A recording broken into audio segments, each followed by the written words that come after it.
अऊज़ु बिल्लाहि मिनश्शैतानिर्रजीम बिस्मिल्लाहिर्रहमानिर्रहीम। अज़ीज़ तलबा, आज हमारा फर्स्ट लेक्चर है जो कि फ़िक़्ह के हवाले से है, और इंशाअल्लाह ताला उसकी तरतीब मैं आपको बता देता हूँ। हमारा जो लेक्चर आज होगा, ये हमारा फर्स्ट लेक्चर है, और हमारा मकसद ये है इन दुरूस को रिकॉर्ड करने का कि हमने जो लास्ट टाइम अल्लाह ताला के फजल से वो एक काम किया था कि जितने भी कुरान पाक के पारे हैं उनको हम खुलासतन हमने उनको बयान किया था। और इसका पहले रमज़ान आधा आधा सिपारा हमने किया था, जबकि दूसरे रमज़ान उसका बकिया जो हिस्सा है 15 पारों का वो हमने मुकम्मल किया अल्हम्दुलिल्लाह।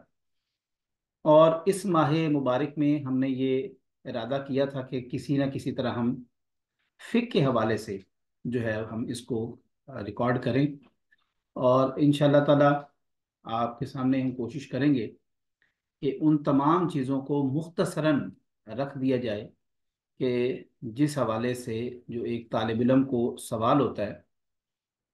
असल में ये जो बुनियादी चीज़ें होती हैं फ़िक़्ह की, इसका ताल्लुक तो इंसान के साथ ही होता है, और ये बड़ी सादत की बात है, नेमत की बात है कि अल्लाह तबारक ताला ने हमें नेमत अता फरमाई है।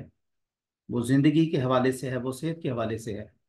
तो मेरी आप तमाम दोस्तों से यही गुजारिश होगी कि आप जब भी इन लेक्चर को सुने तो साथ कॉपी पेंसिल ज़रूर लेके बैठें, क्योंकि बहुत सारे ऐसे सवालात या ऐसे पॉइंट्स होते हैं कि जिनको मैं सिर्फ टू द पॉइंट बयान करता हुआ आगे चला जाऊंगा, उसके ऊपर मैं डिटेल नहीं करूंगा। और डिटेल इंशाल्लाह ताला फिर हम किसी मौके पे इसको डिस्कस करेंगे। तो अगर आपका कोई भी सवाल हो तो अज़राए करम आप उसको लिख लीजिएगा, इंशाल्लाह ताला उसको हम ज़रूर ज़ेर बहस लाएंगे। बिस्मिल्लाहिर्रहमानिर्रहीम। क़ाल अल्लाहु व तबारक तआला फ़िल क़ुरआनिल मजीद वल फ़ुरक़ानिल हमीद रब्बि इश्रह ली सदरी व यस्सिर ली अमरी वहलुल उक़दतम मिन लिसानी यफ़क़हू क़ौली। क़ाल क़ाल रसूलुल्लाह सल्लल्लाहु अलैहि वसल्लम मन युरिदिल्लाहु बिही ख़ैरन युफ़क़्क़िहु फ़िद्दीन। नबी पाक अलैहि सलातो वस्सलाम ने इरशाद फरमाया कि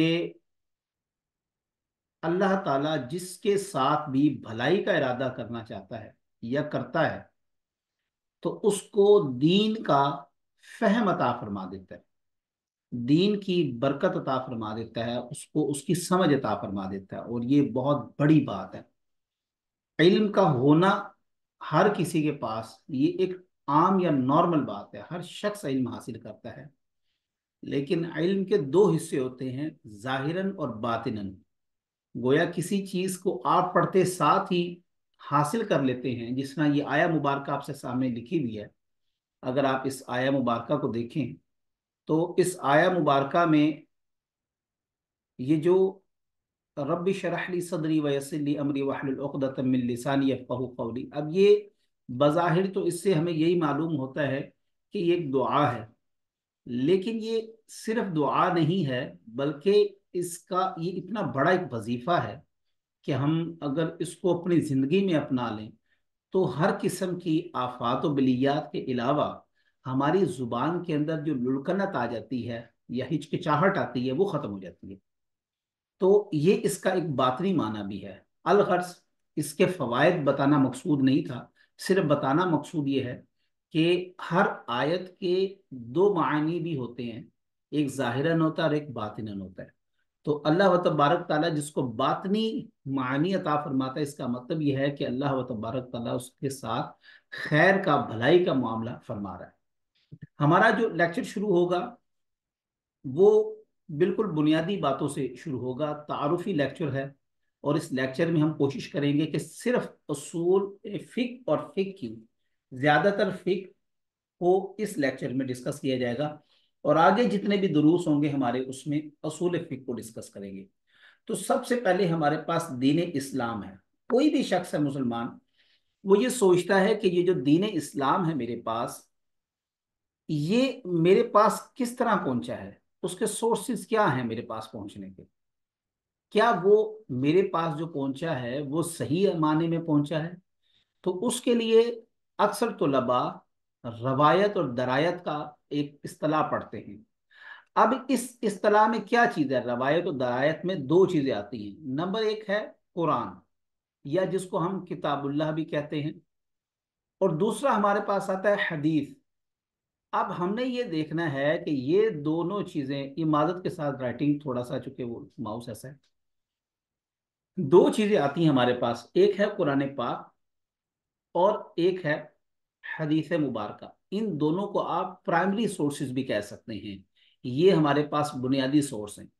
یہ جو ہم تک پہنچے ہیں یہ کیا صحیح پہنچے ہیں، یا اس میں کہیں نہ کہیں، ظاہری بات ہے 1400 سال کا عرصہ گزرا ہے، تو یہ سوال ضرور ایک انسان کے ذہن میں پیدا ہوتا ہے کہ کیا یہ صحیح طریقے سے ہم تک پہنچے ہیں یا نہیں پہنچے.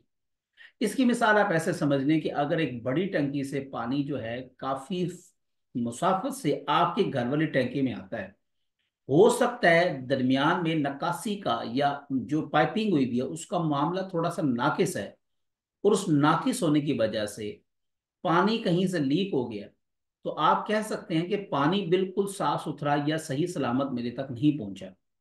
ہو سکتا ہے درمیان میں آپ کا جو سیوریج یا پائپ ہے وہ دونوں آپس میں مکس ہو جائیں، اور اس میں پانی جو ہے وہ غلط بھی شامل ہو جائے، بدبودار گندا پانی بھی شامل ہو جائے، اور صاف پانی کو بھی وہ گندا کر دے. یہ چیزیں ذہن میں آتی ہیں. تو جب دین اسلام ہم تک پہنچا ہے تو وہ کن سورسز سے پہنچا ہے؟ اس کے لیے سب سے بڑی چیز ہمارے پاس ہے روایت. اور روایت میں سب سے پہلا ہمارے پاس جو علم آتا ہے وہ ہے علم اصول حدیث.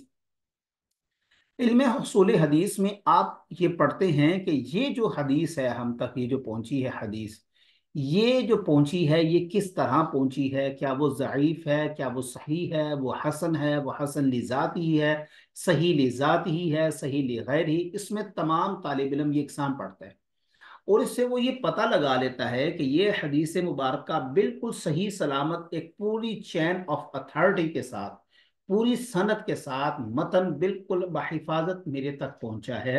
اور اس کی تصدیق وہ اسماء الرجال و جرح و تعدیل کے علوم کے ذریعے کرتا ہے. میں یہ لکھ دیتا ہوں، اسماء الرجال اور جرح و تعدیل. یہ آپ ساتھ ساتھ لکھتے رہیں وہ بہتر ہے، چونکہ یہاں پر جو ہے وہ ماؤس سے لکھنے میں مجھے پریشانی ہو رہی ہے، تو میں بس اس کو یہاں پر زیر بحث لے آتا ہوں.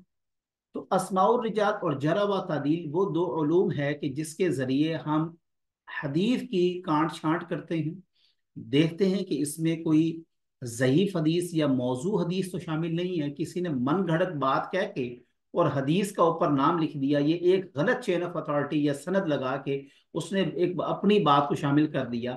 تو ہم اس شخص کا بایو ڈیٹا نکالیں گے اسماء الرجال کے ساتھ، اس کے بعد پھر جرح و تعدیل میں اس کے اوپر جرح ہوگی. ہم دیکھیں گے کہ کیا یہ شخص اس سے ملا بھی ہے جس سے روایت یہ لے رہا ہے کہ یہ نہیں ملا. فار ایگزامپل میں کہتا ہوں کہ میں نے فلاں سے حدیث لی، اب اسماء الرجال اور جرح تعدیل میرا کریکٹر دیکھے گا، مجھے دیکھے گا، کیا یہ شخص اس دور میں پیدا ہوا تھا یا نہیں ہوا تھا، یہ جو حدیث بیان کر رہے ہیں کیا یہ اس سے ملا بھی تھا یا کہ نہیں ملا تھا. تو اسماء الرجال اور جرح تعدیل در حقیقت یہ کام کرتے ہیں، اور یہ آپ بخوبی پڑھ چکے ہیں. اس کے بعد ہمارے پاس آ جاتا ہے قرآن مجید، یہ حدیث ہے. تو اصول قراءت کا تعلق قرآن مجید سے ہے. گویا قرآن پاک جو ہے پیوریفائی ہم تک پہنچا ہے، اس کی تمام آیات ہمارے پاس موجود ہیں. اس میں کیا کسی قسم کا کوئی مسئلہ تو نہیں ہے. یہ تمام کی تمام چیزیں زیر بحث آتی ہیں اصول قراءت کے علم کے اندر. یہاں پر آ کے سبع عشرہ یا دوسری قراء حضرات، حفص یا قرات ہیں یا دوسری قراتیں ہیں، وہ یہ سندن ثابت کرتے ہیں کہ یہ قرآن پاک کی یہ فلاں قرات، پوری قرات کی قرات یہ فلاں امام سے ہے، فلاں صحابی سے ہے. یہ تمام یہ دونوں علوم ہمیں بتاتے ہیں کہ جو قرآن اور حدیث سے ہم تک بحفاظت کس طرح پہنچ گیا. یہ دو علوم یہ بتاتے ہیں. لیکن ان علوم سے ایک چیز ادھوری رہ جاتی ہے، وہ یہ ہے فہم. اب اس کے فہم کے لیے، اس دین کے فہم کے لیے کہ جس کو ہم اپنے تک پہنچنے کے لیے جن علوم کے ذریعے ہم نے پڑھا کہ یہ چیزیں ہم تک بالکل باسند پہنچی ہیں، وہ یہ دو علوم تھے. اب اس کے بعد ہم نے یہ دیکھنا ہے کہ یہ علم کی ہمیں سمجھ کیا ہے. اب اس کو سمجھنے کے لیے کس علوم کی ضرورت ہے؟ تو اس کے لیے سب سے بڑا ہمارے پاس ٹارگٹ آتا ہے فہم. اس کو سمجھنا کیسے ہے، کیسے سمجھیں گے؟ तो उसके लिए सबसे पहले हमारे पास आए उसूल तफसीर, जिसने कुरान पाक को समझने में, फहम में हमारी बहुत बड़ी मदद की। उसके बाद दूसरा इल्म आता है, इल्म उसूल फिक्र। ये फिक्र अरबी में है, अगर अक्सर बच्चे फिक़ा भी कह देते हैं तो वो हर्ज नहीं है, इतनी गिरफ्त नहीं करनी चाहिए, इतने हम गालिब या अमीर तो नहीं है। तो मेरा ख्याल है कि अगर कोई फिक़ा भी कह देता है तो इसमें भी थोड़ी नरमी ही करनी चाहिए। तो असूल फिक हमें ये बताता है कि दीन के फलां मसला से मुराद, फलां हुक्म से मुराद ये है। इसी तरह उसूल तफसीर हमें कुरान पाक की आयात को समझने में मदद देते हैं। तो ये वो एक खाका है मुख्तसर सा कि जो दीन को हम तक पहुंचने का भी बताता है, जिससे मुराद ये है, और दीन की फहम जो समझ है वो हमें इन उलूम से मालूम होती है। ये बुनियादी तौर पर दो उलूम हैं। आगे चलते हैं। अब है मसादिर शरीयत। मसादिर शरीयत से क्या मुराद है?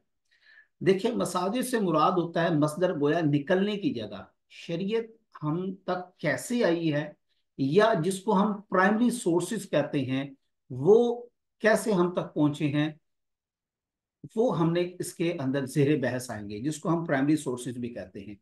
सबसे पहले जो हमारे पास बुनियादी सोर्स है, जो हमारा मेन अथॉरिटी है, कि जहां से हमारे सारे मसाइल अखज़ होते हैं, या आप यूं कह सकते हैं कि मुसलमानों के मुत्तफ़िक़ुन अलैह जो दो सोर्सेज हैं, वो प्राइमरी सोर्सेज हैं। और उसमें सबसे पहले हमारे पास एक प्राइमरी सोर्सेज है और एक सानवी, जिसको हम सेकेंडरी सोर्सेज कहते हैं। अभी हम प्राइमरी सोर्सेज का पढ़ेंगे, और उसमें हमारे पास जो दो चीज़ें हैं वो है किताबुल्लाह, और उसके बाद सुन्नत रसूल या हदीस मुबारका सल्लल्लाहु ताला अलैहि वसल्लम। ये वो दो बुनियादी सोर्सेज हैं कि जिससे हमें मालूम होता है कि ये शरीयत के कावानीन हमें इन दो चीज़ों से मिले, नंबर एक, नंबर दो।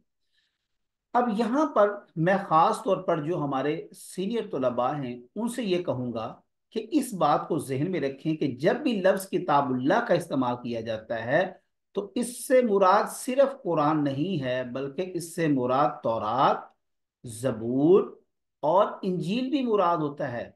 ये हमेशा याद रखिए। अक्सर बच्चे गलती ये करते हैं, वो ये समझते हैं कि यहाँ पर किताबुल्लाह से मुराद अल्लाह की किताब सिर्फ कुरान पाक है, जबकि ऐसा नहीं होता।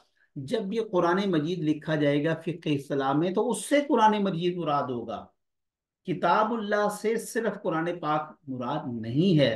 किताबुल्लाह से मुराद तौरात भी किताबुल्लाह है, इंजील भी किताबुल्लाह है, ज़बूर भी किताबुल्लाह है, साबका वो तमाम शरीयतें इससे मुराद हैं, जो आज भी कहीं ना कहीं किसी न किसी कौम में जो सही हालत में हम तक मौजूद हैं हमारे पास। जिस तरह कि कुरान पाक में आपने एक मिसाल देखी होगी, कुतिबा अलैकुमुस्सियामु कमा कुतिबा अलल लदीन मिन क़ब्लिकुम। ये जो रोजे तुम पर फर्ज किए गए हैं, लिख दिए गए हैं वैसे ही रोजे जैसे तुमसे पहले उम्मतों पे लिखे गए थे। तो अब तौरा में अगर ये हुक्म मौजूद है, तो इसका मतलब वो बिल्कुल दुरुस्त है, अपनी हालत में आज भी मौजूद है।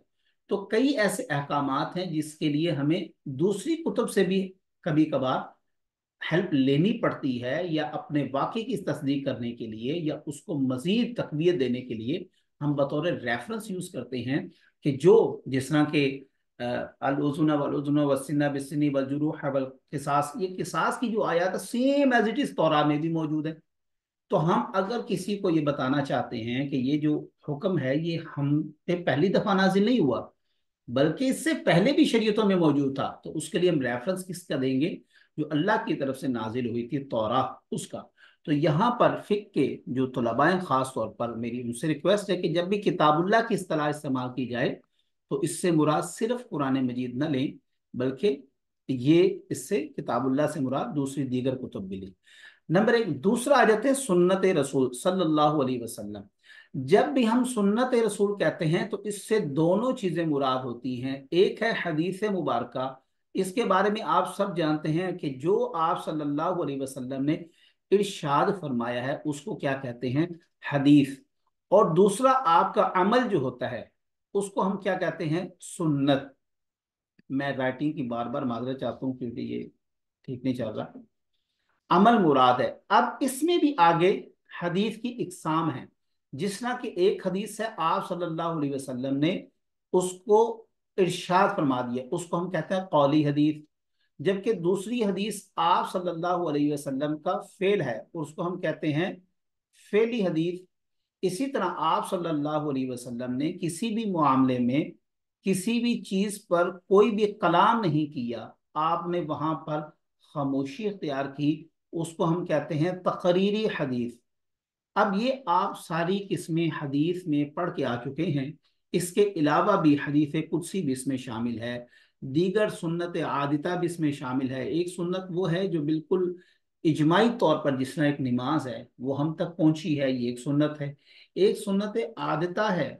عادتاً کیا ہوتا ہے کہ جو آپ صلی اللہ علیہ وسلم بحیثیت بشر اپنی سوسائٹی میں چیزیں کرتے تھے, جس کو ہم عرف عام کہتے ہیں, یہ آگے سنت کی بھی ہم انشاءاللہ فقہ میں اقسام پڑھیں گے. تو یہاں پر اس جو سلائیڈ ہے, اس کا اگر خلاصہ میں 1 منٹ میں بیان کروں تو پرائمری سورسز میں ہمارے پاس بنیادی طور پر 2 سورسز ہیں. ایک ہے ہمارے پاس کتاب اللہ, اور دوسرا ہے ہمارے پاس سنت رسول صلی اللہ علیہ وسلم. یہ ہمارے بنیادی سورسز میں ہیں, پرائمری سورسز میں ہیں.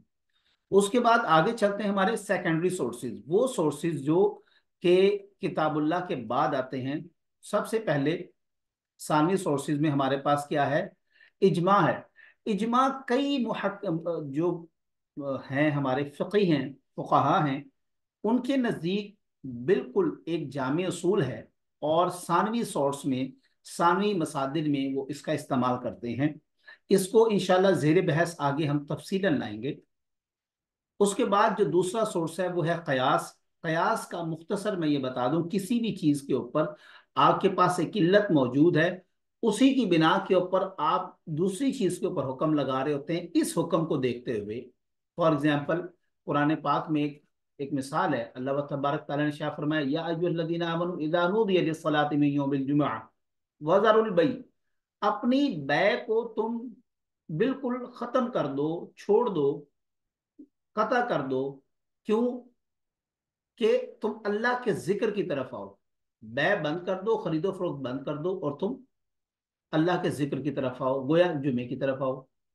اب علماء فرماتے ہیں کہ اگر اس وقت دوران جمعہ اگر کوئی شخص بیع نہیں کر رہا تو وہ کیا کرے؟ فار ایگزامپل کوئی شخص سو رہا ہے, کھانا کھا رہا ہے, کوئی اور کام کر رہا ہے, وہ خرید و فروخت نہیں کر رہا, تو کیا اس کو اجازت ہے؟ انہوں نے کہا نہیں, بلکہ اس حکم کی علت کو دیکھتے ہوئے کہ اس میں کیا ہے کہ جمعے کی طرف وہ سستی کر رہا ہے آنے سے, لہذا اللہ نے کہا چھوڑ دو یہ کام. تو جو بھی اس وقت کام کیا جائے گا وہ جائز نہیں ہوگا, وہ کچھ بھی کر رہا ہو. لہذا اس مسئلے کو دیکھتے ہوئے اس پر بھی اس کو قیاس کیا. تو یہ اصول بھی ہمیں فقہا کے ہاں ملتا ہے. اس کے بعد استحسان ہے, استحساب ہے.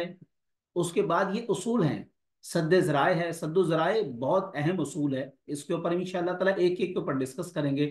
سابقہ شریعت, اب یہاں پر یہ وہ بات جس طرح کہ میں نے بھی آپ کو ایک مثال بھی دی, بلکہ 2-3 مثال دی, کہ سابقہ شریعت میں بہت سارے ایسے حکم ہیں جن کو کنٹینیو کیا گیا ہے. روزہ ہے, زکوٰۃ ہے, نماز ہے, یہ کئی ایسے احکامات ہیں جو سابقہ شریعت میں بھی ویسے ہی تھے اور آج بھی یہ ویسے ہی ہیں. تھوڑی سی امینڈمنٹ ان میں ہوئی ہے, وگرنہ ویسی چیزیں چل رہی ہیں. اس کے بعد آ جاتا ہے عرف. عرف بڑا ضروری ہے, بلکہ قرآن پاک میں وقول معروف کے حوالے سے جو آیہ مبارکہ ہے, اس کی یہ ہے کہ معروف کے حوالے سے ڈسکشن کی جائے. فار ایگزامپل اگر کوئی حق مہر کسی کا تعین کرنا چاہتا ہے اور اس کو پتہ نہیں ہے کہ حق مہر کتنا ہونا چاہیے کتنا نہیں ہونا چاہیے, تو پھر وہ سوسائٹی میں دیکھے گا یا اپنے عزیز و قارب میں دیکھے گا کہ ایک نارمل حق مہر جو ہے وہ کتنا تعین کیا جا رہا ہے. فار ایگزامپل 50,000 چل رہا ہے تو 50,000 پہ حق مہر عائد کر دیا جائے گا. تو عرف کی بھی بہت بڑی اہمیت ہے اس میں, خاص طور پر ثانوی مصادر میں. اور آخر میں ہے اقوال صحابہ. اس میں بلکہ کئی فقہا ائمہ کرام نے, کچھ ائمہ کرام نے بلکہ اقوال صحابہ سے اعمال صحابہ بھی لی ہے یا فتاوی صحابہ بھی لی ہے. یہ ہم انشاءاللہ جب فقہا کے اصول استنباط پڑھیں گے کہ وہ کیسے کسی بھی مسئلے کو اخذ کرتے ہیں, پہلے کس سورس کو وہ استعمال کرتے ہیں, اس کے بعد پھر وہ ثانوی مصادر میں کن کن سورسز کو رکھتے ہیں, یہ اس میں بحث آئے گی. ابھی یہاں پر ثانوی مصادر کے جتنے بھی ٹرمز فقہا نے استعمال کی ہیں, میں نے ان سب کو کوشش کی یہاں پر جمع کرنے کی. अगरचे तमाम फुकहा के सानवी सोर्सेज, सेकेंडरी सोर्सेज यहाँ पर नहीं हैं अभी, कुछ की हैं, लेकिन जिनकी नहीं है वो उनके, जब मैं उसूल इस्तिंबात जिक्र करूंगा उसमें उनका बकायदा पूरा एक चार्ट बना के कि ये फुकहा किन किन चीज़ों से मसला अखज़ करते हैं। पहले कुरान पाक से करते हैं, फिर सुन्नत से करते हैं, फिर इजमा से करते हैं, फिर क्या वो कियास की तरफ जाते हैं या नहीं जाते, अगर जाते हैं तो इस्तेहसान की तरफ कौन कौन जाता है, इस्तेहसाब की तरफ कौन जाता है, सद्दुज़राई की तरफ कौन जाता है, उर्फ और अक़वाले सहाबा को पहले कौन रखता है और इस्तेहसान इस्तेहसाब को मानते ही कोई कोई नहीं है। तो इनको हम इंशाअल्लाह ताला अपने जो है वो पैटर्न पे डिस्कस करेंगे। अब आ जाते हैं फिक्ह लुग़वी माना को। फिक्ह का लुग़वी माना होता है किसी भी चीज को जानना, उसकी मार्फत या फहम हासिल करना। असल जो बुनियादी तौर पर फिक्ह का जो आप माना समझ लें वो फहम ही है, वो किसी भी चीज का इदराक कर लेना, उसको अच्छे से खूब अंदाज में समझ लेना, यहाँ तक कि तमाम की तमाम उसकी ज़ाहिरी और बातनी चीज़ें आप हासिल कर लें। ये आगे कुरान पाक की एक आय मुबारक है, उसमें मैं इसको मजीद एलैबोरेट करूंगा, यहाँ पर सिर्फ मैं ज़िमनन इस बात को अर्ज कर रहा हूँ। अल्लामा रागिब अस्फहानी फरमाते हैं कि अल फिक़्ह, फिक़्ह क्या है कि एक ऐसा इल्म है जो हमें हासिल देता है किसी भी चीज का, ऐसी चीज का कि जो मौजूद इल्म है आपके पास, और ऐसे इल्म की तरफ रसाई देता है जो गायब है।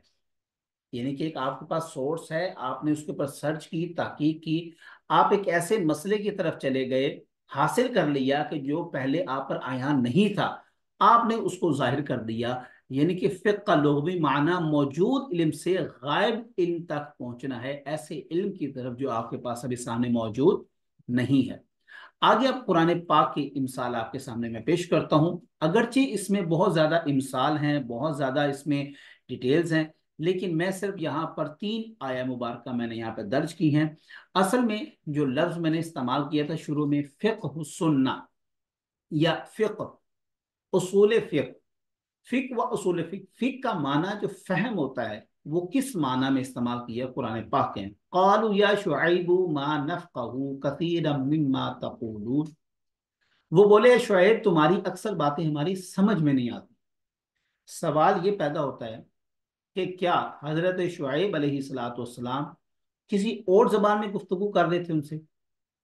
इस बात को यहां पर आपको फिक्र की सारी समझ आ जाएगी कि फिक्र दर हकीकत है क्या।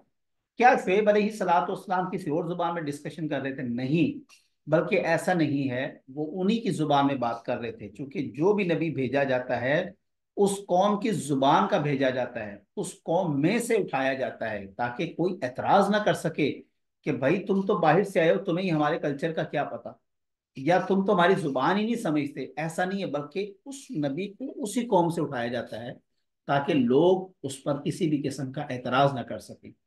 तो ये हजरत शुएब अलैहिस्सलाम की बातों को बज़ाहिर तो सुन रहे थे, लेकिन उनकी समझ में नहीं आ रहा था। इस समझ को, फहम को फिक्र कहते हैं। गोया फिक्र पढ़ने के बाद आप कुरान पाक के वो पेचीदा मसाइल कि जिनको हम सुन तो लेते हैं, पढ़ भी लेते हैं, लेकिन जाहिरन बातिनन नहीं पढ़ सकते उनको हम। तो फिक्र हमें मदद देती है कि इसमें जो पोशीदा मसाइल हैं उसको अखज़ करने में फिक्र हमारी मदद करती है। दूसरी आयत है कुल कुल्लु मिन इंदिल्लाहि वमा लिहाउलाइल कौमि ला यकादून यफ़क़हून हदीसा। आप फरमा दे कि हकीकतन सब कुछ अल्लाह ही की तरफ से होता है, बस इस कौम को क्या हो गया है कि ये कोई बात समझने के करीब ही नहीं आते। गोया इनके सामने कुरान पाक की आयत मौजूद है, इनके सामने इनकी किताबों की आयत मौजूद है, इनके सामने रसूलुल्लाह मौजूद है, या इनके सामने इनके रसूल मौजूद है, ये उसकी बातें क्यों नहीं समझ पाते? क्योंकि अल्लाह तबारक ताला ने मोहर लगा दी है। और अगली ही आयत में फबूतिया फतुबिया अला कुलूबिहिम फहुम ला यफ़क़हून, तो इनके दिलों पर मोहर लगा दी गई है, तो सो वो कुछ नहीं समझते। कुरान नाजिल हो रहा है, देख रहे हैं, रसूलुल्लाह सामने मौजूद है, फिर भी उनका फहम, अकल, सोच काम नहीं कर रही। क्योंकि मैंने वो सबसे पहले जो हदीस मुबारका पढ़ी थी, मन युरिदिल्लाहु खैरन युफ़क़्क़िहु फ़िद्दीन, कि अल्लाह जिससे भलाई का इरादा फरमाता है उसको फिक़्ह, दीन की समझ अता फरमा देता है। और समझ से मुराद क्या है? फिक़्ह है यहाँ पर। आगे हदीस मुबारक में, जैसे मैंने ये पहले अर्ज कर दी है, नबी पाक अलैहिस्सलातु वस्सलाम की हदीस मुबारक है कि अल्लाह ताला जिसके साथ भलाई का इरादा करना चाहता है उसे दीन में समझ अता फरमा देता है। इसलिए शरई इस्तिलाह में फ़िक़्ह का लफ्ज़ इल्म दीन का फ़हम हासिल करने के लिए मखसूस कर दिया गया। इब्न मंजूर ने लिसानुल अरब में इसको बयान फरमा दिया है। अब आगे चलते हैं फ़िक़्ह की तारीफ। फ़िक़्ह की तारीफ़ात काफ़ी ज़्यादा हैं, बल्कि आगे हम चलेंगे तो एक दो और मकाम पर भी आप फ़िक़्ह व उसूल फ़िक़्ह की तारीफ पढ़ेंगे। मैं यहाँ पर सिर्फ दो को जिक्र कर देता हूँ और उसके एक एक वर्ड के ऊपर हम थोड़ा सा बस डिटेल पे ज़्यादा नहीं जाऊँगा, मैं बस थोड़ा थोड़ा सा ज़िमरन अर्ज करता चलूँगा। क्योंकि आज हमारा सिर्फ इंट्रोडक्टरी लेक्चर है, तो मैं चाहता हूँ कि इसको 30 to 40 मिनट्स के अंदर अंदर वाइंड अप कर दूँ। हज़रत इमाम आदम अबू हनीफा रहिमहुल्लाहु ताला व रज़ियल्लाहु ताला अन्हु फिक की तारीफ करते फरमाते हैं, अल फिक्हु मारिफतुन नफ्स मा लहा व मा अलैहा। फिक नफ्स जो है कि हकूक, नफ्स फिक जो है वो नफ्स के हकूक व फराइज जानने के लिए जो कुछ उस पर लागू किया जा रहा है, वो वाजिबात के हवाले से है, वो फराइज के हवाले से है, वो सुनन के हवाले से है, उसके जानने का नाम फिक है। कुछ फुकहा ने इसकी इस्तिलाही तारीफ इस तरह की है, अल इल्मु बिल अहकाम शरीयती अमलिया मिन अदिल्लतिहल अत-तफज़ीलियत। गोया फिक ऐसा इल्म है जो अहकाम शरी अहकाम के आमाल के हवाले से दलाइल की रोशनी में, तफसीली दलाइल की रोशनी से माखूज है। यानी कि जिसमें फ़ुरूई मसाइल भी हैं, अहकाम भी हैं, उसमें अमल भी है, वो तमाम चीज़ें फ़िक जो है तफसीली दलाइल के साथ वो अखज़ करने को कहते हैं फ़िक। ये इसकी मुख्तसर तारीफ़ात है। अब तारीफ़ात से तीन चीज़ें जो हैं वो साबित होती हैं। सबसे पहले क्या है? फ़हम। यानी कि फ़िक़्ह इस्लामी से मुराद कुरान और हदीस के मानी व इशारात का इल्म हो जाए कि अल्लाह ने कहाँ पर क्या माना लिया है, या उसका क्या मकसूद है, या किस आयत में क्या अल्लाह तबारक ताला इशारा दे रहा है। ऐसा नहीं होता कभी कभी कि जिस लफ्ज को या जिस आयत को जिस माना में हम समझ रहे होते हैं, दर हकीकत फिक हमें बताती है इस्तदलाल करके, हमें फिक ये गाइड करती है कि ये कानून है, चूंकि एक पूरा एक कानून डिवेल्प्ड है। ये जूरिस्प्रूडेंस जो है वो एक पूरा कानून है, वो हमें बताता है कि इस आय मुबारक में अल्लाह ये इशारा कर रहा है।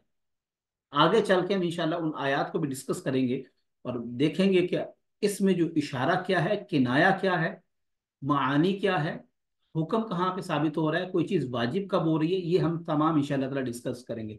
दूसरी चीज़ जो इसमें अहकामात के हवाले से है, यानी कि फिक हमें ये बताती है कि कुरान पाक या हदीस या कहीं भी इस्लामी जो हमारे पास ज़ख़ीरा है, उसमें कोई चीज़ हम पर फ़र्ज है, वो वाजिब है, वो क्या है, तो वो हमें सबसे पहले अहकाम के हवाले से भी गाइड करती है। फिर उसमें है अकीमुस्सलाह के नमाज कायम करो। अब ये फ़र्ज है, वाजिब है, सुन्नत है, ये क्या है?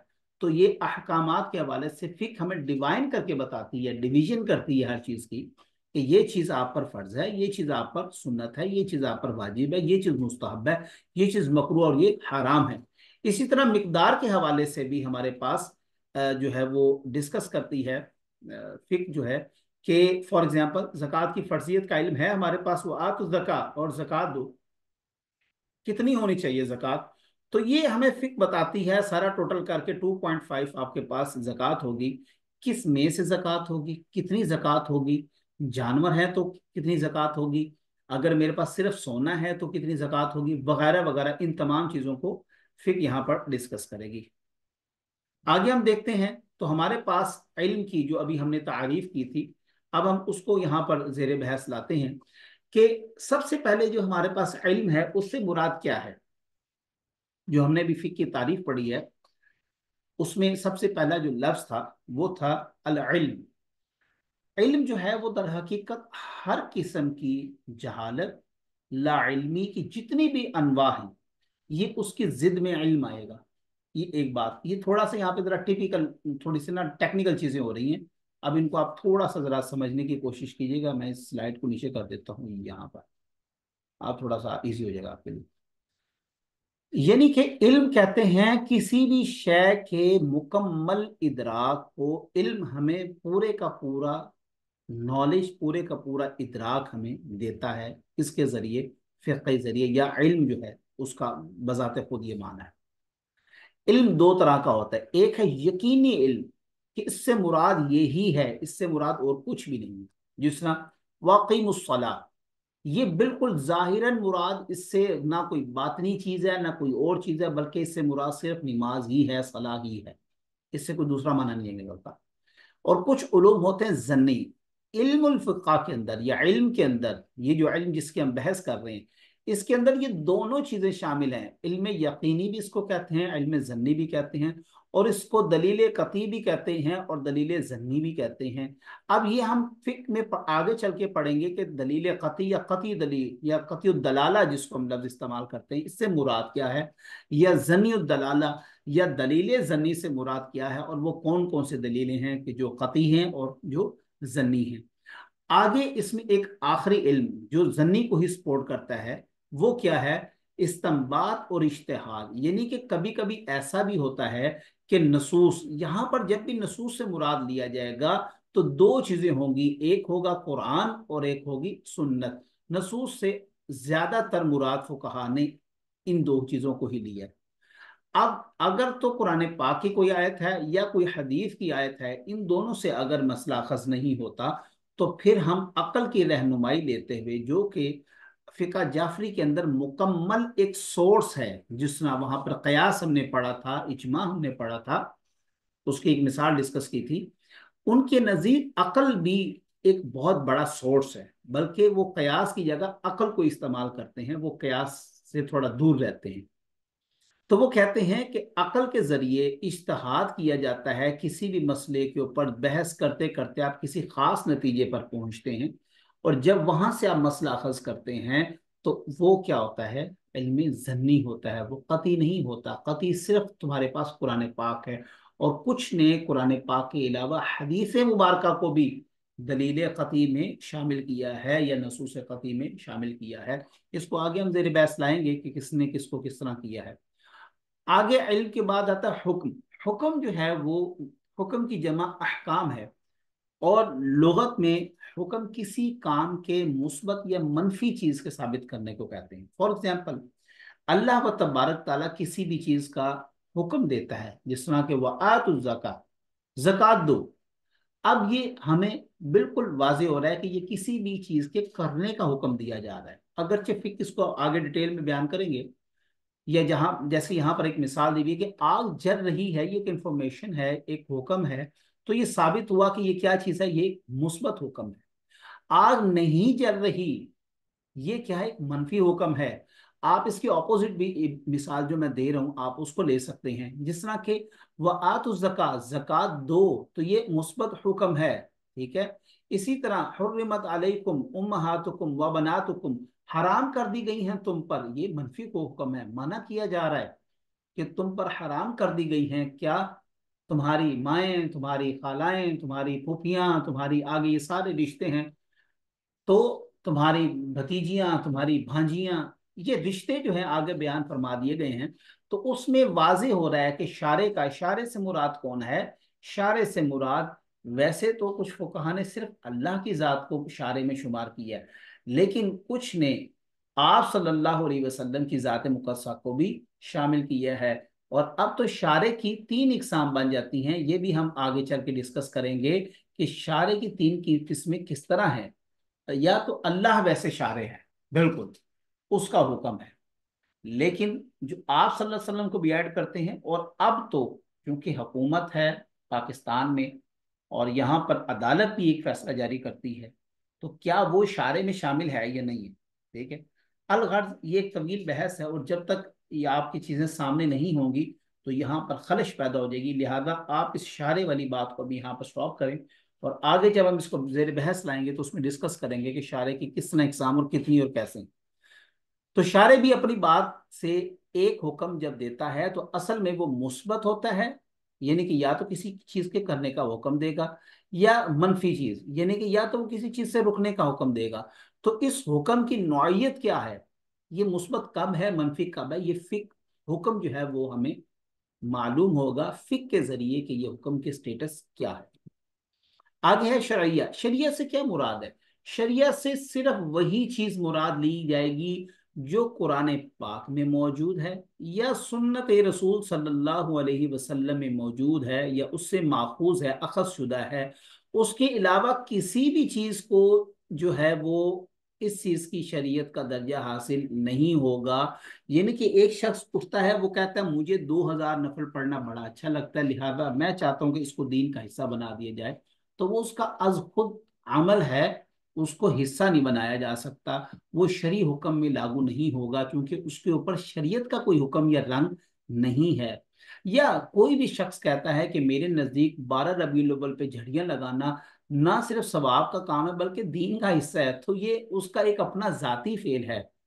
हम उसके जाती अमल को या खुद साख्ता को नेक अमल कर रहा है, हम उसको शरीयत का हिस्सा नहीं बना सकते। ये जो दो सोर्सेज है हमारे पास, इनका हिस्सा नहीं बना सकते। क्यों नहीं बना सकते? क्योंकि उसके ऊपर शरीयत का कोई रंग से मुराद हुक्म नहीं है। तो हम कैसे किसी के जाती इबादत को या किसी के जाती नापसंद को हम शरीयत का हिस्सा बना सकते हैं? लिहाजा ये शरीयत से मुराद सिर्फ वही होगा जो किताब और सुन्नत में बयान कर दिया गया है। और यहाँ पे फकीह से मुराद यानी कि ऐसा शख्स जो फिक का माहिर है या जो फराइज या सुनन वाजिबात को बाकायदा अपने इस्तदलाल की ताकत से, कुव्वत से वो अहकाम को वाजे करता है दलाइल के जरिए कुरान और सुन्नत से। उसको भी चाहिए कि इन दोनों के अंदर रब्त मौजूद है या नहीं है, ये जरूर और खूब अच्छे तरह वाजे कर दे। इसकी मिसाल आगे चल के हम देखेंगे इंशाअल्लाह ताला। अभी चूंकि ये सारा सिर्फ तारुफाती लेक्चर है, एक डेफिनेशन है, उसकी चीज़ों को एलेबोरेट में करने की कोशिश कर रहा हूँ। आगे जब हम एक एक चीज़ को लेके बहस करेंगे तो इंशाअल्लाह ताला आपको जरूर खूब समझ में आएगी उसकी। अमलिया, अमलिया से क्या मुराद है? इससे शर्त से इल्मी और एतकादी अहकाम अब निकल गए हैं। अमल का जब भी नाम लिया गया है या जब भी जिक्र किया जाएगा, इससे मुराद सिर्फ अमल होगा।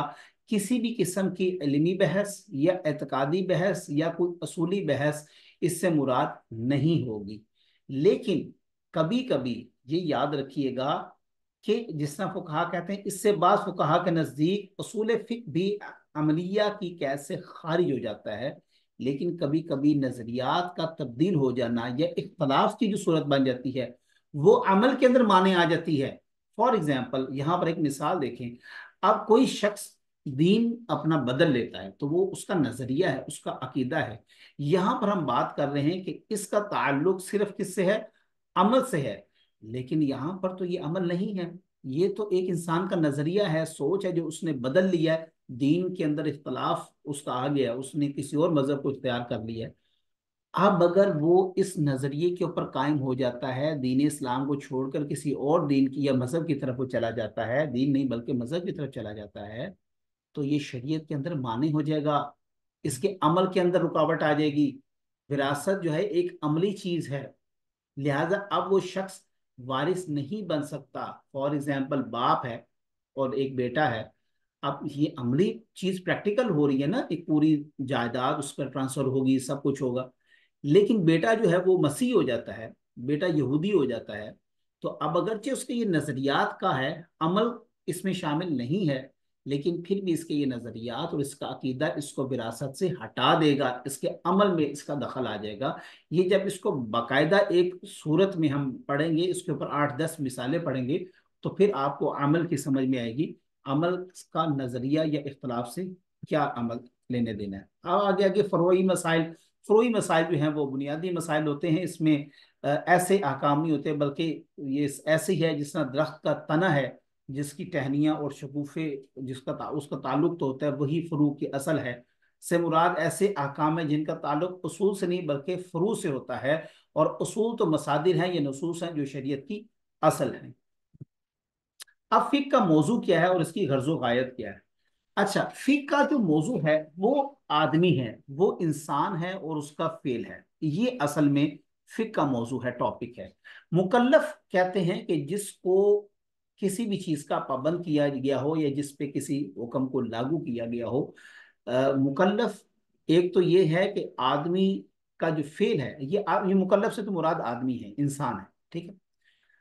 मुकल्लफ आदमी का फेल, وہ فرض ہے، واجب ہے، سنت ہے، مستحب ہے، حلال ہے، حرام ہے، یہ فقہ جو ہے نا، فقہ اس کا موضوع، یہ سارے کا سارا یہ مکلف، یعنی کہ جس کو اس فعل کا مکلف کیا گیا ہے، پابند کیا گیا ہے آدمی، اس سے مراد یہ ہے، یہ موضوع سارے کا سارا، یہ جو موضوع ہے یہ سارے کا سارا اس کے گرد گھومتا ہے، نمبر ایک۔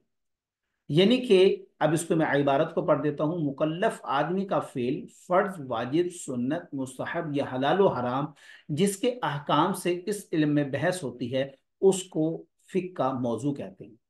اس کی غرض و غایت کیا ہے؟ غرض و غایت یہ ہے کہ آپ فقہ کا علم حاصل کر لیا ہے آپ نے، اب سب سے پہلے اس کو حاصل کرنے کے بعد آپ احکام الہیہ پر خود بھی عمل پیرا ہوں، اور دوسروں کو بھی حقوق اللہ اور حقوق العباد کی نہ صرف تعلیم دے بلکہ ان کو سمجھائیں بھی۔ صرف پڑھ لینا کافی نہیں ہے، بلکہ پڑھ کے سب سے پہلے آپ نے ان احکام پر خود عمل کرنا ہے جو آپ کو سمجھ میں آ گئے۔ اس کے بعد پھر آپ نے کیا کرنا ہے؟ عمل پیرا ہونے کے بعد حقوق اللہ کو اور حقوق العباد کو تمام لوگوں تک پہنچانا ہے، اور اس کا فہم بھی لوگوں تک پہنچانا ہے۔ یہ اصل میں اس کی غرض و غایت ہے۔ آگے چلتے ہیں، فقہ اسلامی کا دائرہ کار کیا ہے؟ یہ یاد رکھیے گا، فقہ اسلامی جو ہے ہم نے ڈسکس کیا کہ یہ آدمی کا، یعنی کہ مکلف کے فعل کے حوالے سے ڈسکس کرتا ہے تمام چیزوں کو۔ سب سے پہلے اس میں کیا چیز ہے؟ عبادات ہے۔ یہ جو فقہ کا دائرہ کار ہے نا، وہ صرف ایک یا دو چیزیں نہیں ہیں، بلکہ یہ مکمل انسان کو بڑی تفصیل کے ساتھ زیر بحث لے کے آتی ہے، اور انسان کے پوری زندگی کا احاطہ کرتا ہے۔ اس کا دائرہ کار صرف ایک عمل نہیں ہے، فقہ اسلامی کا دائرہ کار انسان کی پوری زندگی ہے۔ اب اس زندگی میں کیا کیا آتا ہے اس کو میں نے کیٹیگرائز کی ہے۔ سب سے پہلے جو انسان کی زندگی میں چیز آتی ہیں وہ عبادات ہیں۔ عبادات میں سب سے پہلے ہے روزہ۔ روزے کے اندر اس کو فقہ کیا ڈسکشن کرے گی کہ روزہ کیسے رکھنا ہے، روزہ کب کھولنا ہے، روزہ کب افطار کرنا ہے، سحر کب کرنا ہے، کس چیز سے روزہ ٹوٹتا ہے، کس چیز سے روزہ نہیں ٹوٹتا، کون سی چیزیں نواقص سے روزہ میں آتے ہیں، کون سی چیزیں سے روزہ مزید پختہ ہو جاتا ہے یا مزید اس کا ثواب ملتا ہے، کون سے ایسے اعمال ہیں۔ یہ تمام چیزیں جو ہے وہ فقہ اسلامی کے دائرہ کار کے اندر سب سے پہلے عبادات ہے جو کہ یہاں پر ہیں، اور عبادات میں سب سے پہلے روزہ آتا ہے، پھر نماز آتی ہے۔ نماز فرض کب ہوگی، واجب کب ہوگی، آپ مستحب کب ہوگی، سنن کب ہوگی، کس طرح نماز پڑھنی ہے، کپڑے پاک ہونے چاہیے، زمین پاک ہونی چاہیے، غاصب زمین پہ نماز ہوتی کہ نہیں ہوتی، یہ تمام چیزیں جو ہے وہ فقہ اسلامی جو ہے وہ عبادات کے اندر نماز کے لیے ڈسکس کرتی ہے۔ اس کے بعد قربانی ہے، قربانی کے مسائل جو ہیں وہ آپ کو فقہ بتاتی ہے کہ کون سا بکرا ہونا چاہیے، کیسا بکرا ہونا چاہیے، کیا حصے ہونے چاہیے، عقیقہ شامل ہو سکتا نہیں ہو سکتا، لنگڑا جانور ہوگا کہ نہیں ہوگا، کسی کا کان کٹا ہوا تو کتنا کان کٹا ہو تو وہ جائز ہے۔ تو وہ عبادات میں قربانی کے حوالے سے فقہ آپ کو یہ مدد دے گی۔ حج کے حوالے سے اگر حجامت نہیں کروائی تو دم کتنا پڑے گا، اگر نیند کر لی تو دم کتنا پڑے گا، کتنا سفر کہاں پہ کرنا ہے، کتنا قیام کریں، کون سی چیز سنن ہے، کون سی چیز مستحب ہے، کون سی چیز رہ جائے تو خیر ہے، کون سی چیز رہ جائے تو پھر دم ہے۔ یہ دم سے مراد قربانی ہے، دم سے مراد وہ شو والا دم نہیں ہے، بلکہ یہ دم سے مراد یہاں پر قربانی ہے۔ اسی طرح نظر ہے، نظر کے تمام مسائل، کس کے لیے نظر مانی جا سکتی ہے، کب کب نظر مانی جا سکتی ہے، وغیرہ وغیرہ، یہ ساری چیزیں فقہ اسلامی عبادات میں ڈسکس کرے گی۔ زکوٰۃ ہے، زکوٰۃ کی مقدار کتنی ہوگی، کس پہ زکوٰۃ ہے کس پہ نہیں ہے۔ اسی طرح اعتقاف ہے۔ گویا عبادات کا جتنا بھی معاملہ ہے فقہ اسلامی کا وہ دائرہ کار ہے۔ یہ سب سے پہلے انسان کی ضرورت ہے۔ دوسری انسان کی ضرورت کیا ہے؟ دوسری انسان کی ضرورت ہے اس کے معاملات۔ ظاہری بات ہے کہ انسان ہے، جاب ہولڈر ہے یا بزنس مین ہے، اس کے کچھ معاملات ہیں، خرید و فروخت ہیں، شراکت داری ہے، عاریت ہے، اس کا ہبہ کرنا ہے، کسی کو گفٹ دینا ہے، اجارہ ہے، مشارکہ ہے، مزاربہ ہے، رہن ہے، کفالت ہے، خرید و فروخت ہے، شراکت ہے۔ ان تمام چیزوں میں یہ شریعہ اسلامی ہمیں رہنمائی کرتی ہے کہ ہبہ کب درست ہے، شراکت داری کن کن صورتوں میں جائز ہے، خرید و فروخت آپ کن کن حالت میں کر سکتے ہیں، اور जिस तरह ये फाइल्स वाला सिस्टम चला था, वो बताएगी कि क्या फाइल्स खरीदो फरोख्त कर सकते हैं, नहीं कर सकते। ये फिक दायरा इस्लाम, फिक का दायरा कार है, ये इंसान के मामलात को भी जेर बहस लेके आती है। फिक कोई सिर्फ मजहबी चीज नहीं है, ये बाकायदा एक कानून है, जिसमें मैंने आपको ये पहले भी अर्ज किया, ये बाकायदा कानून है कि आपकी तमाम जरूरियात को ये मुकम्मल करती है। आपकी वो इबादत से मुतल्लिक हो, मुआमलात से मुतल्लिक हो, आपके अक़ूबात के मुतालिक से हो, जिस तरह किसी से कत्ल हो जाता है तो उसकी क्या सज़ा है, कत्ल आमदन है या कसदन है या सहवन है या गलती से हो गया, उसकी क्या सूरत हाल है, शरई हुदूद क्या हैं, जो चोर है उसकी क्या सज़ा है, चोरी की मिकदार कितनी होगी, इस तरह की तमाम वो चीज़ें जो है वो ज़ेर बहस लेगा। ताज़ीरात क्या हैं, जिसको ताज़ीरात हैं, जिस तरह जनाबत की सज़ा है, ये तमाम चीज़ें वक़ूबात में भी ज़ेर बहस फिक़्ह इस्लामी लेकर आती है। उसके बाद आखिर में आइली जिंदगी है। इससे पहले इसके आखिर में भी बल्कि सॉरी एक चीज़ है, आइली जिंदगी है इंसान की, उसमें क्या है, फसख व तफरीक है, उसकी इद्दत है, सबूत नसब है कि इस बच्चे का नसब किससे है, अगर किसी खातून को डाइवोर्स हो जाती है तो नान नफका कितना देना होगा, क्या बच्चे का भी साथ देना होगा, बच्चा कब तक उसका नान नफका होगा, वगैरह वगैरह। इसी तरह वलायत है, विलादत है, मिरास है, वसीयत है, निकाह है, तलाक है, ये तमाम चीज़ें फिक के दायरे कार के अंदर आती हैं, और ये इंसान के आइली ज़िंदगी के मसाइल हैं, ये भी इस फिक इस्लामी इसको ज़ेर बहस लेकर आती है, और इसमें तमाम चीज़ें मौजूद भी होती हैं।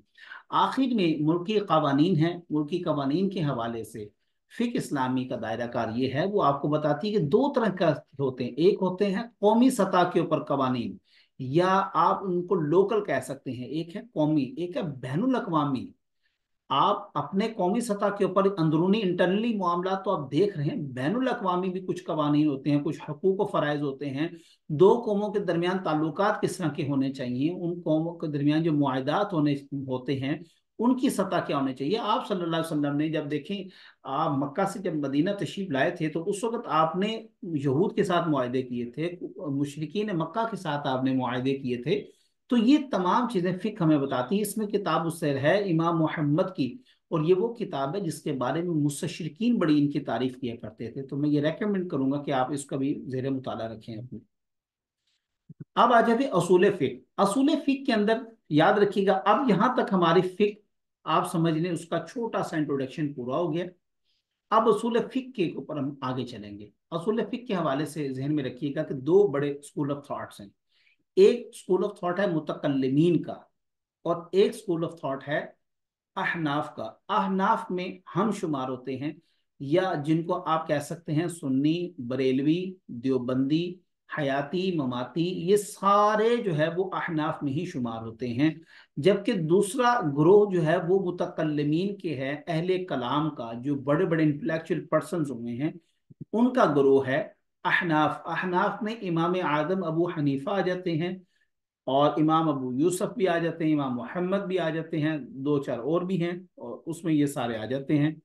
इसी तरह मुतकल्लिमीन में शवाफी आ जाते हैं, इमाम शाफी और आगे उनके पैरोकार हैं। उसी तरह हनाबिला इमाम अहमद बिन हम्बल और उनके पैरोकार या उनके आइमा इकराम आ जाते हैं। उसके बाद मालिकिया, मालिकिया से मुराद इमाम मालिक और उनके फॉलोअर्स या उनके जो लोग हैं वो इसमें आ जाते हैं। तो यहाँ तक हमारा एक मुख्तसर सा जो आज का इंट्रोडक्टरी लेक्चर था, ये ज़्यादा तो तवील नहीं था, इंतहाई मुख्तसर था। जिस हवाले से जिस तरह इसमें चीज़ें थी, मैंने बिल्कुल बुनियादी आपको जो है वो चीज़ें प्रोवाइड की हैं, और मेरी कोशिश रही है कि इसमें ज़्यादातर जो है वो चीज़ों को मैं ज़ेर बहस ना लेकर आऊँ, बल्कि मुख्तसरन चीज़ों को मैं बयान कर दूँ। इंशाअल्लाह ताला आइंदा लेक्चर में चीदा चीदा चीज़ों को हम डिटेल से बयान करेंगे, जिनको अभी हमने सानवी मसादिर के तौर पर पढ़ा और जिनको हमने प्राइमरी सोर्सेज के तौर पर पढ़ा। अब जितनी भी हमारे आगे ज़ेर बहस चीज़ें आएंगी वो इंशाअल्लाह ताला बफज़ल खुदा असूल फ़िक़्ह के हवाले से आएंगी। दुआ है कि अल्लाह तबारक ताला मुझे सुना को और आपको सुनकर अमल करने की तौफीक अता फरमाए। इसको नोट करते रहिएगा। इंशाअल्लाह ताला जो भी सवाल हो आप कमेंट सेक्शन में पूछ सकते हैं। अपनी दुआ में याद रखिएगा। जज़ाकल्लाह। अल्लाह हाफिज़।